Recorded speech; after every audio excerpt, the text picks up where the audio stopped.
नमस्कार दोस्तों, मैं हूँ आर्टिस्ट मनोहर कलमकर। आप सभी का मेरे चैनल में बहुत बहुत स्वागत है। दोस्तों आज हम लोग एकदम शाडू मिट्टी का गणपति कैसे बनाते हैं, गणेश जी कैसे बनाते हैं वो आज देखेंगे। तो चलो शुरू करते हैं। गणेश जी बनाने के लिए देखो, ये सबसे पहले शाडू मिट्टी लेने का, पूरा पानी में भिगो के उसको बराबर मालिश करके रगड़ रगड़ के उसको लेने का। बाद में एक अपना बेस बनाने का, और बेस ऐसे जगह बनाओ जो सरफेस नीचे वाला एकदम प्लेन हो। तो आपको जिस साइज़ का गणेश जी बनाना है उसी साइज़ का बेस के ऊपर मिट्टी का एक चौकन बना दो या राउंड सर्कल बना दो, और उसके ऊपर कितना हाइट रखना है, बेस का कितना हाइट रखना है वो आप डिसाइड कर दो। उसके बाद मिट्टी का काम चालू कर दो, जैसा मैं अभी कर रहा हूँ। मैं इस गणेश को 11 इंच का बना रहा हूँ। इसके हाइट 11 इंच रहेगी, उसके हिसाब से इसके बॉडी स्ट्रक्चर बना रहा हूँ। बॉडी का साइज़ और नीचे का बेस ये लगभग थोड़ा मिलता जुलता होना चाहिए। अगर आपने बेस बहुत बड़ा बना दिया और गणेश जी का साइज़ छोटा रख दिया तो उसका तालमेल नहीं बैठता है, वो बिगड़ जाता है, मतलब दिखने के लिए भी ख़राब दिखता है। तो दोनों का तालमेल बैठेगा, इस तरह आप मिट्टी का साइज़ बना दो। नीचे का जो बेस है वो बाद में उसके ऊपर काम चालू कर दो। देखो अभी मैं उसका पेट बना रहा हूँ गणेश जी का पेट। दोस्तों जब भी आप मूर्ति कला सीखते हैं, मिट्टी का मूर्ति कला सीखते हैं या कोई भी मूर्ति बनाने से पहले उसकी जानकारी पूरी हासिल कर दो। जानकारी होना बहुत ज़रूरी है, और गीली मिट्टी का काम करना और उसके ऊपर अपनी कारागिरी दिखाना, उसके लिए है ना जानकारी बहुत ज़रूरी है। तो कला सीखने से पहले पूरी जानकारी लो, मिट्टी का जानकारी लो, कौन सा टाइप का अपने को मॉडल बनाना है या मूर्ति बनानी है उसकी पूरी डिटेल आपके पास होनी चाहिए। तो दोस्तों मेरे पास बहुत सारे मेरे सब्सक्राइबर कुछ ना कुछ तो भेजते रहते हैं, मिट्टी के मूर्ति के फ़ोटो भेजते हैं। उस मिट्टी के फ़ोटो को देखकर ऐसा लगता है कि अलग अलग कलर के होते हैं, कुछ लाल होते हैं तो कुछ काले होते हैं तो कुछ ग्रे कलर के ऐसे शाडू मिट्टी के होते हैं। तो इससे पता चलता है कि भारतवर्ष में अलग अलग राज्यों में अलग अलग मिट्टी मिलती है, और उस हिसाब से लोग मूर्ति बनाते हैं। अच्छी बात है, अलग अलग मिट्टी मिलती है, अलग अलग मिट्टी के लोग बनाते हैं। तो हमारे महाराष्ट्र में इस ग्रे कलर की ज़्यादा करके मिट्टी मिलती है, और हम लोग इस मिट्टी से बनाते हैं। तो अभी मैं बॉडी स्ट्रक्चर बना रहा हूँ, धीरे धीरे बॉडी कवर कर रहा हूँ गणेश जी के। हाथ हो गए, पेट हो गया, और ऊपर सर भी अभी बना रहा हूँ। तो धीरे धीरे अभी मैं आपको डिटेल देता रहूँगा, जैसा जैसा काम आगे बढ़ेगा उसके हिसाब से ये डिटेल आगे देता रहूँगा। अभी सूंड बना रहा हूँ, ये देखो सूंड इसी तरह लगाते हैं। डायरेक्ट सूंड कभी भी मत निकालना, अलग से उसके ऊपर सूंड लगाने देना, और थोड़ा बराबर फिट करके उसको आपको जिस दिशा में उसको घुमाना है उस दिशा में घुमा सकते हैं। तो गणेश जी कभी भी है ना, गणेश जी की सूंड दाएं बाएं कोई जगह आप घुमा दो, लेकिन आपको उसका शास्त्र मालूम होना मांगता है। तो उसका शास्त्र ये कहता है कि अगर गणेश जी की सूंड दाएं बाजू में रहेगी तो उसको सिद्धि विनायक कहते हैं, और बाएं बाजू में रहेगी तो वक्रतुंड कहते हैं। तो ये शास्त्र आपको मालूम होना चाहिए। तो ये कभी भी ध्यान में रखना, मूर्ति बनाते वक्त ये ध्यान में रखना ज़रूरी है। तो दाएं सूंड वाले गणेश जी को सिद्धि विनायक ही क्यों कहते हैं? तो गणेश जी की जो सिद्धि पत्नी होती है वो हमेशा दाएं बाजू में खड़ी दिखेगी, इसलिए उसको सिद्धि विनायक कहते हैं। तो दोस्तों इस ऐसे शास्त्र के हिसाब से अगर आप गणेश जी बनाएंगे तो उसके हिसाब से वो मूर्ति भी अच्छी बनेगी, और धार्मिक भावना से देखें तो मूर्ति पवित्र भी हो सकती है। ठीक है, तो इसके हिसाब से आप मूर्तियाँ बनाते जाइए। मूर्ति की छोटी छोटी डिज़ाइन है ना वो बाद में बनाएंगे, लेकिन मोटा मोटी काम पहला कर लेते हैं। पहला उसका आकार बना लेते हैं मूर्ति का, गणेश जी का, उसका सूंड, उसके हाथ, उसके कान, ये पहले बनाना पड़ता है। उसके बाद उसके ऊपर धोती के ऊपर काम करना पड़ता है। तो धीरे धीरे जैसे मूर्ति आकार लेती है उसके ऊपर बारीकी काम किया जाता है। तो मैं अभी मूर्ति का आकार तो पूरा लगभग हो गया है। अभी थोड़ा एक कान लगाने के बाद पूरा डिटेलिंग करना होगा। देखो अभी मैं पूरा डिटेलिंग कर रहा हूँ अभी, ठीक है। अभी लगभग मूर्ति पूरी हो गई है, खाली जितना भी डिज़ाइन का बारीक काम है वो अभी चालू है। तो इसी तरह पहला मूर्ति बना के ले लो, उसके बाद बारीक डिज़ाइन का काम कर दो, ठीक है। और शुद्ध भावना से मूर्ति बना दो, मन में कोई ख़राब चीज़ रख के मत करना, क्योंकि भगवान की मूर्ति एक पवित्र होती है, उसके हिसाब से उसके ऊपर काम करते जाना, ठीक है। तो चलो अभी धीरे धीरे मूर्ति तो पूरी होने को आ गई है।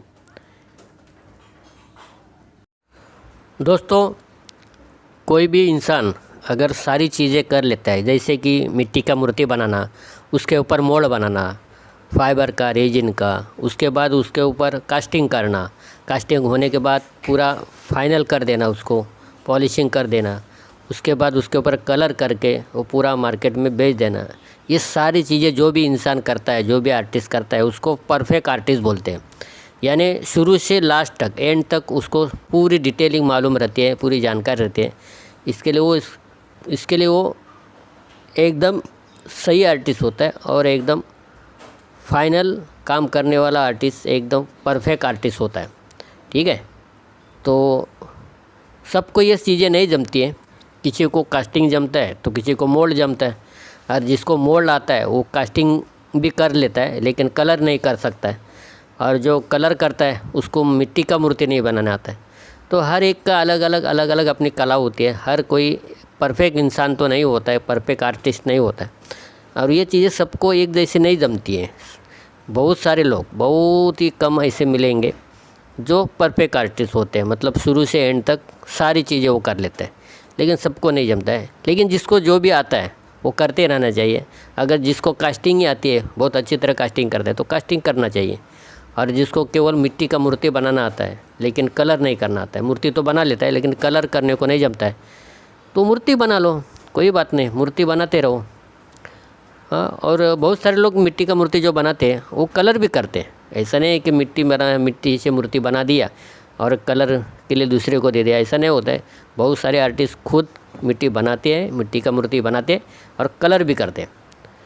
तो ये सारी चीज़ें अभी बहुत सारे लोग करते ही हैं। तो देखो अभी डिटेलिंग कर रहा हूँ, पूरा नीचे का पूरा बेस है ना वो पूरा क्लियर करके कर रहा हूँ। अभी पूरा आँख बना के इसका पूरा आँख का पूरा डिटेलिंग आपको मैं दिखाता हूँ। देखो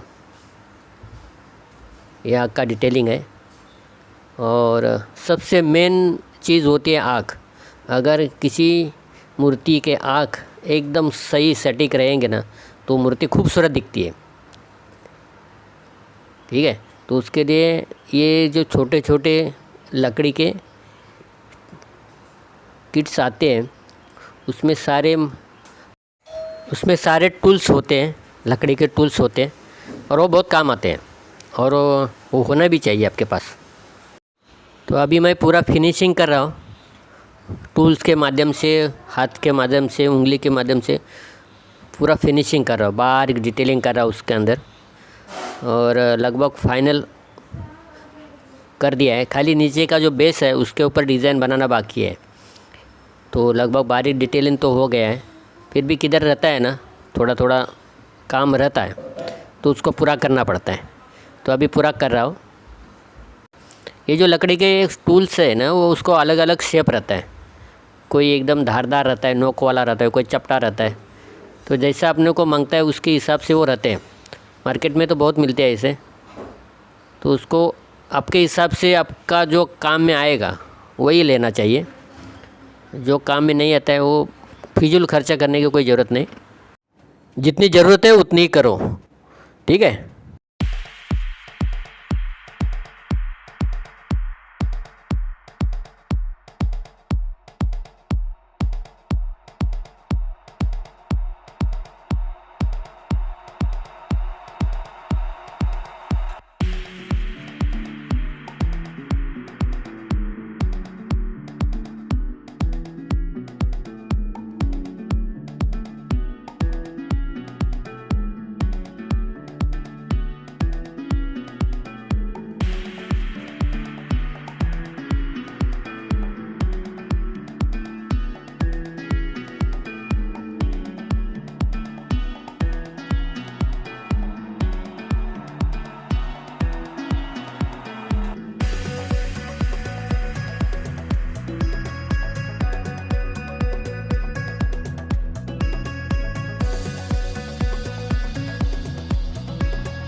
चलो अभी बॉडी के ऊपर के डिज़ाइन पूरे हो गए, फाइनल हो गया, जो भी बारीक काम था वो पूरा हो गया। अभी नीचे का जो बेस है उसके ऊपर डिज़ाइन बनाते हैं।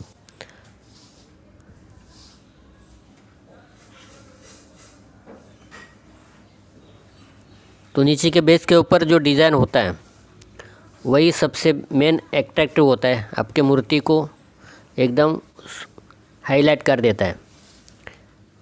सबसे पहले लोगों की नज़र है ना आपके नीचे के बेस के ऊपर जाएगी कि उसका नीचे का बेस, मूर्ति का नीचे का बेस कैसा है। तो मैंने कम से कम 3 इंच रखा है, 2.5 या 3 इंच के हिसाब से रखा है। नीचे का बेस थोड़ा हाइट में रखा है और उसके ऊपर अभी डिज़ाइन बना रहा हूँ, देखो। और नीचे का बेस जब बनाते हैं और उसके ऊपर आप डिज़ाइन करते तो उसका टूल्स भी अलग रहता है, एकदम नोक वाला, कोई चपटा रहता है। तो आपको जिस तरह से उसके ऊपर डिज़ाइन बनानी है उसके हिसाब से आप टूल्स यूज़ करो।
अभी इसके ऊपर फाइबर मोल्ड, रबर मोल्ड, ये दोनों का प्रोसीजर दिखाना बाकी है। तो अगले वीडियो में ये सारे डिटेल पूरा आपको दिखाएंगे, ठीक है। तो चलिए दोस्तों, अपना फाइनल काम पूरा हो गया। नीचे का बेस के डिज़ाइन भी हो गई और मूर्ति भी पूरी हो गई। तो ये अपना मूर्ति है, हमने अपने खुद हाथ से बनाई है। तो मूर्ति कैसी दिखती है वो कमेंट बॉक्स में आप कमेंट्स करके हमें बताओ। और मूर्ति खूबसूरत है, आपको जैसी भी लगती है उसके बारे में आप बता सकते हैं। और जितने भी नए लोग हैं उन सभी को मेरा प्यार भरा नमस्कार। जितने भी नए सब्सक्राइबर हैं उन सभी को बहुत बहुत धन्यवाद। और पुराने सब्सक्राइबर हैं उनके भी लिए भी बहुत बहुत प्यार भरा नमस्कार। और सारे हमारे दोस्त हैं। तो दोस्तों, हम लोग मिट्टी का काम भी करते हैं, फाइबर का भी करते हैं, कलरिंग भी करते हैं, सारे काम कर लेते हैं। तो ये हमने मूर्ति बनाई है मिट्टी की। तो कैसी लगती है इसके बारे में आप ज़रूर कमेंट्स बॉक्स में बताइए। धन्यवाद।